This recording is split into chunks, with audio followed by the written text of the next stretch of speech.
पाकिस्तान में महंगाई ने गरीब तबके की कमर तोड़ दी। कॉर्पोरेट सेक्टर में काम करने वाले मुलाजमीन तनख्वाहें कम होने पर परेशान, लेकिन सरकारी मुलाजमीन के वारे न्यारे हो गए। तनख्वाहों में 20% तक इजाफे का इम्कान है। सिंध हुकूमत की माली साल 2025-26 के बजट की तैयारियां जारी हैं। सरकारी मुलाजमीन की तनख्वाह में 20% तक इजाफा मुतवक्के है, जबकि तरक्याती बजट 1000 अरब से जायद रखने की तजवीज़ दी गई है। रिपोर्ट के मुताबिक पिछले साल तरक्याती बजट 959 अरब रुपए था। नए बजट में अजला के लिए 65 अरब रुपए मुख्तस करने की तजवीज़ है। पिछले साल अजला का तरक्याती बजट 55 अरब मुख्तस था। सिंध हुकूमत का कहना है कि हर शोबे में बजट 15% ज्यादा रखा जाएगा। सेहत और पीने के पानी के मंसूबे पहली तरजीह होंगे। सिंध हुकूमत ने कहा है कि 35 खरब रुपए से जायद का बजट मुतवक्के है। मुख्तलिफ शोबों से राय तलब करके हतमी बजट पेश किया जाएगा।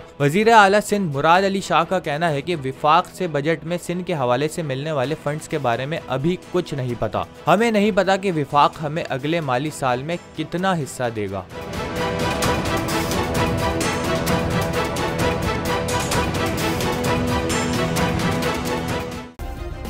सब्सक्राइब करें और बेल दबाएं ताकि कोई खबर रह न जाए।